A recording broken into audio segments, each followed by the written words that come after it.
Hi, my name is Craig Harris, and this is our Progress Report number 2 video.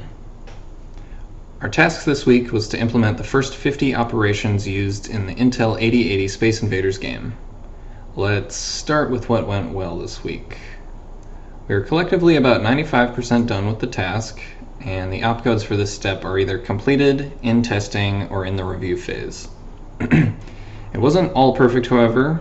There was some misunderstanding on how to properly branch, review, and merge into main, which did cost a bit of time. Additionally, we were not able to complete all the opcodes this week since Julie was participating in a holiday. Our tasks could have been more evenly distributed to account for her plans. To address this, we've reiterated that it's okay to come to the group to discuss any confusion or to discuss a need to shift the workload. We've also extended the opcode emulation step from 2 weeks to 3 weeks. This will pull time previously allotted for stretch goals, but allow for more thorough testing and code review, while not overextending ourselves. Of the first 50 opcodes used by the game, Julie worked on 13, which is now in the review and test phase. Damien also worked on 13, which is completed. I worked on 12, which are completed. And Nick also worked on 12, which are completed. The ranges of which of those we worked on are shown on the screen. Nick also completed the state emulation phase as well as implemented a useful state and compare function. Over the next 2 weeks, we'll each be implementing and testing the rest of the opcodes that are related to those done this week. For example, if the team member implemented the compare function this week, they'll be finishing all the other compare-related operations. My section also includes the interrupt opcodes, which require a deeper understanding of the controller and interrupt system, so I'll be researching that as well. As far as blockers and how to mitigate, as mentioned earlier, Julie has some additional time constraints, so we are extending the opcode implementation step by a week. This weekend I have family in town, so we moved the weekly meeting to accommodate that. To praise some notable acts, Nick created the shell.c, state.c, and emulator 8080 outlines, and shared his screen during the pair programming session to discuss. He also created a function for comparing two state structs that was invaluable for testing. I have been continuously refactoring the shell.c and shell.h to use the added helper functions, and I drove during a pair programming session to implement the first of those helper functions. Damien created the initial templates and guidelines for testing the opcodes. Julie made time to contribute even with the holiday. So in summary, much progress has been made, but there is much work to be done still.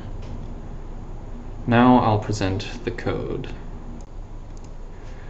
Okay, on the screen right now you can see the state.c file, which is the main file that we've been working in this week.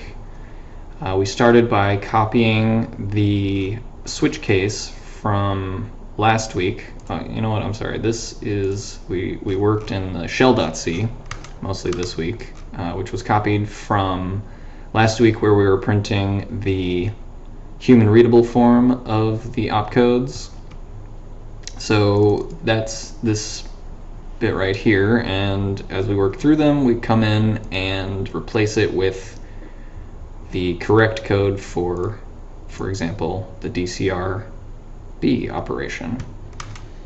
And this is a big long switch case that we're slowly replacing, and here at the bottom are the helper functions to help implement those.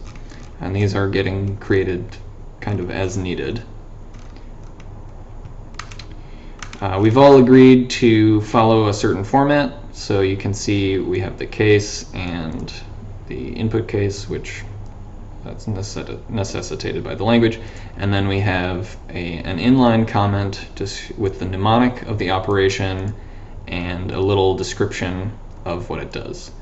We have braces in line with the case keyword, and then the working code. We have this wait cycles function in each of the cases. which isn't implemented yet, but that's to account for the speed of the processor.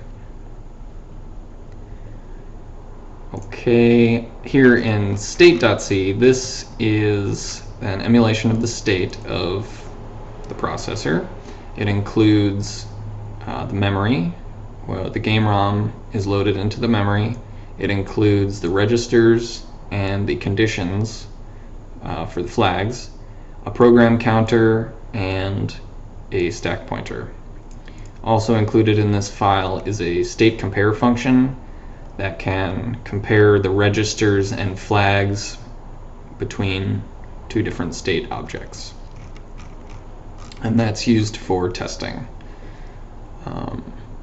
Speaking of testing, this is an example of one of our test files. So in this one, we've tried to group them as by category. So this includes tests for some of the add operations. In this case, the DAD-B. So you set up the memory with the appropriate opcode. You give the registers a starting point, and then you set up an expected state. So where the program, in this case, where the program counter should be, and what the H, L, and B and C registers should be, as well as the carry flag. You run the original state through the emulate function, and then you compare the two. And this, in main, it takes the argument of an opcode, and the switch case controls which of the implemented tests above to run. In the cmake lists.txt, that's where all of the tests actually start. So we add an executable, and in this case it was the test add we were just talking about. So that gets added as an executable, and then down here we add the test for DAD-B, and we give it this argument, which is the opcode, and if it passes, all is well. So I'll go ahead and run. In main right now we have, I believe, about 30.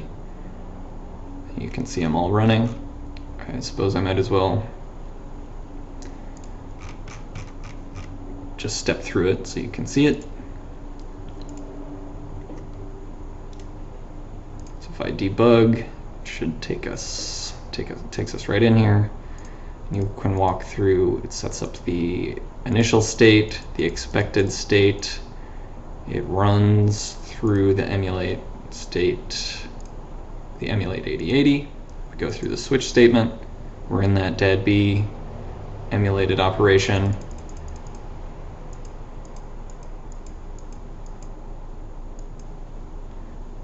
And then in here we compare.